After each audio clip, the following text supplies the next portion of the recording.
Welcome to Just Wanna Quilt, a research podcast coming out of Tulane University Law School, where we explore all kinds of things, stories about quilting, tools, field trips, maybe some famous quilters stop by, and of course a little bit of copyright thrown in just for fun.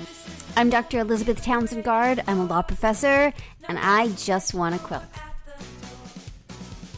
So today we're talking to Maureen Collins. She is a law professor at John Marshall School of Law. And she is one of the few law professors that have written on quilting. And so she was like the first person I read when I started to think about this project as we rode a train up to Chicago to see her. So I'm super psyched to chat with her. She will be part of our project on a number of levels. And here we are. We're just chatting about our thoughts about the project. I'm good. I'm delighted that I figured this. You're right. It's not that complicated. It's not that complicated. It's very true. Well, I'm super psyched that you're willing to chat. We have done 60 interviews so far, which is exhausting. And my IP and entrepreneurship class is helping to get the last bits of the social media stuff done so we can start to go live probably by February 15th, but maybe sooner. We'll have to kind of taking it one day at a time to see how fast we can get everything done. So we're getting there, you know. Sounds wonderful. So what I wanted to talk to you today was I wanted to see if you talk a little bit about your quilting life, about being a professor, and a little bit about what your thoughts are, and maybe we can just talk about sort of, you know, what I'm thinking about is sort of this role of law in creativity, and when does it actually matter and when does it not matter, and sort of thinking through. I mean, my goal with these first interviews has been, and will continue to be, just try to get a landscape of what the quilting world looks like, and then I think you and I can chat more about specific topics that might be interesting to focus on. But and then doing some more serious study. So, you know, looking at particular parts of the industry or, you know, other things. So I really just see this kind of laying the groundwork of sort of who quilts, who makes tools, sort of what does it look like. So that sound okay? Cool. All right, cool. It sounds great. You guide me where you'd like me to go. Fabulous. So. Well, the first I'll just keep chatting. That sounds great. So we'll go probably till 3:40, I would imagine. Maybe a little less, a little more, just depending on how we feel. All right. Okay, cool. So the first question is, tell me who you are. I know who you are, but tell me who you are and where you are. My name is Maureen Collins. I'm a law professor at the John Marshall School of Law in Chicago, Illinois, and I'm here at my home in Evanston today. Very cool. And you were like one of the very first conversations I had. We That's me. I beep sometimes.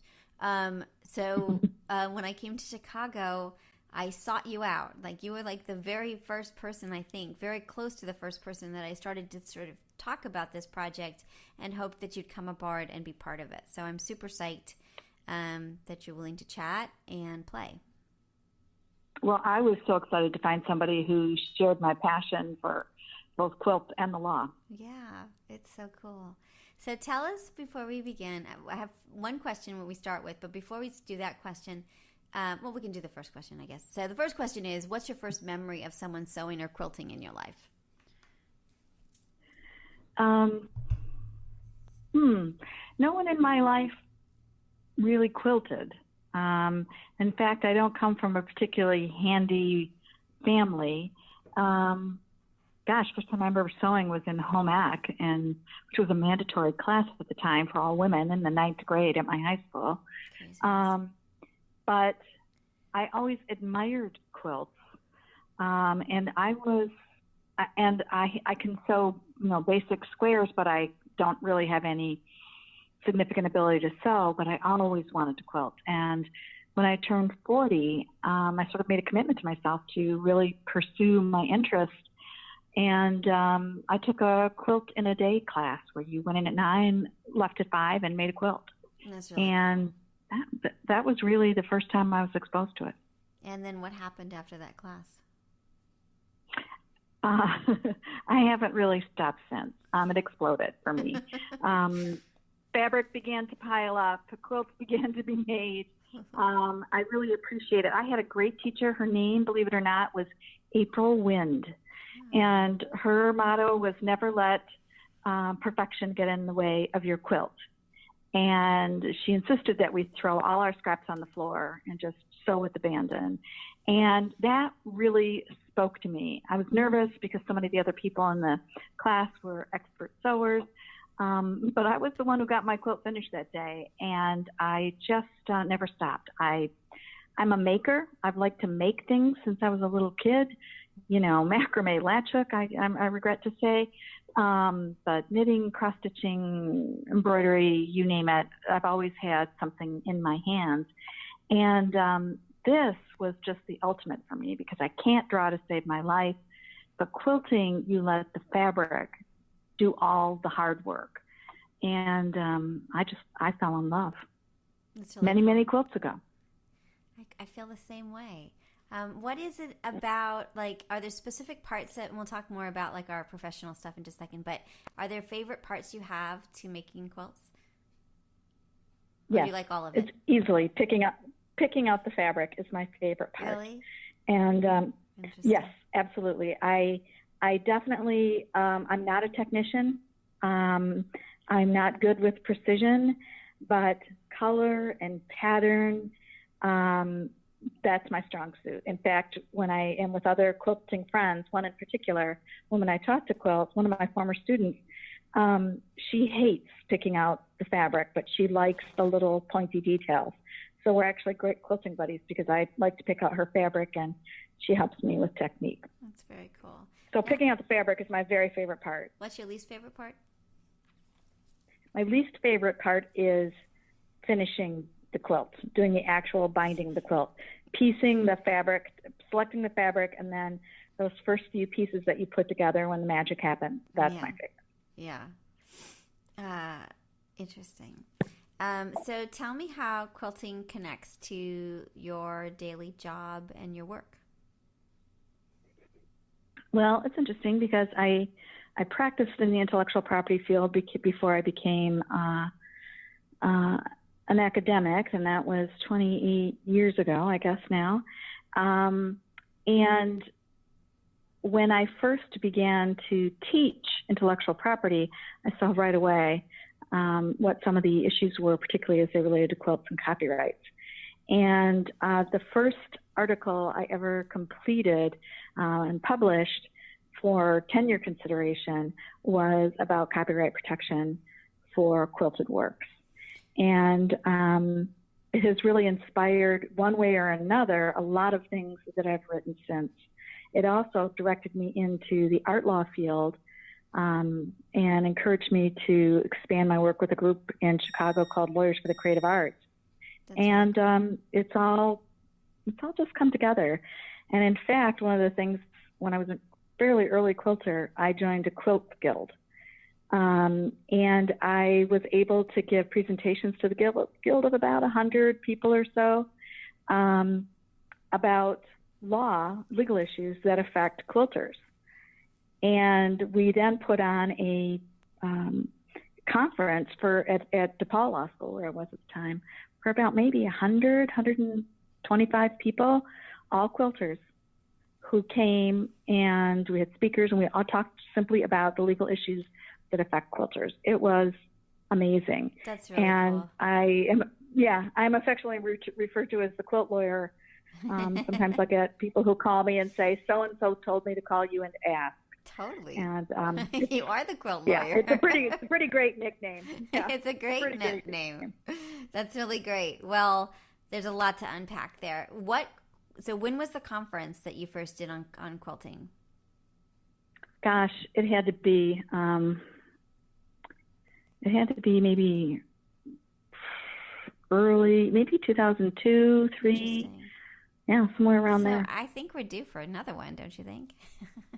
I do think we're due for another one. I think we totally are. I'm ready. Cool, me too. So what were the kinds of questions or what kinds of themes were coming up in 2002 having to do with quilting and in the conference? Do you remember? Yes, I can remember some of the things that people were really, really concerned about. And one of them was how they could stop others from imitating the art that they had created. And a lot of the people there at this conference were art quilters as opposed to more traditional quilters. You understand the distinction I'm drawing? Yeah, people who tend to follow specific patterns. Exactly. So let's tease that out just a little bit in case someone who's listening doesn't understand the difference. So you were talking about traditional quilters versus art quilters. Tell us a little bit more. Okay. So what I would refer to as traditional quilters are the ones you may think of that may be on a grandma's bed and that maybe have more functional purposes, and they're patterns you might recognize like log cabin or pinwheel or snail's trail, all with very interesting names. But art quilters really focus on creating either representative pieces or sometimes very abstract pieces that focus on composition, color, and oftentimes intricate quilting. So they're usually done by different people. Very few people do both.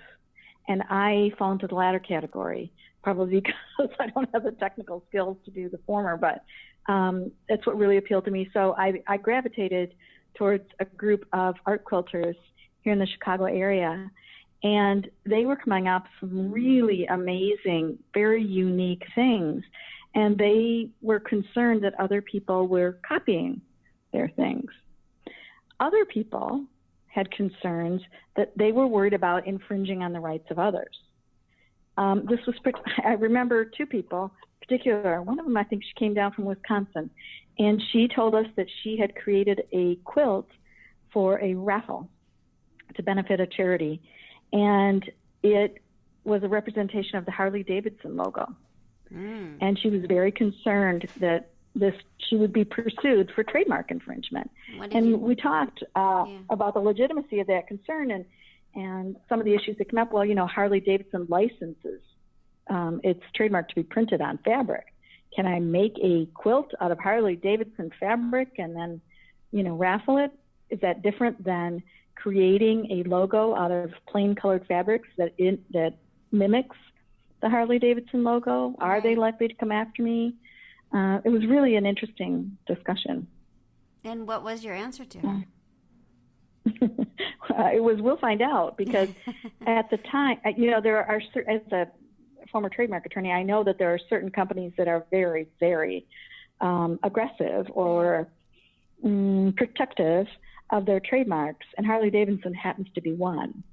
And we said, it runs certain risks, but we would be happy to defend you if something comes up in that situation. Really and we talked too about what might be technically correct and what the likelihood that anything would actually result from it. Yeah. And we talked if there's a difference if you sell it or if you give it to someone. Yeah. They were very concerned about drawing that distinction. And so that was really at a time when quilting was an important industry. It was obviously the whole industry, or the whole craft, art, was revived in 1970s, right around the bicentennial. But people were starting to make a lot more money and be able to make a living from this right around the late 90s, early 2000s. And it made questions that might have been much more abstract more real for these people. Yeah, and then sort of fast forward to now, and you've got so many. First, the quilting industry has exploded like a crazy. It's in crazy amount of quilting.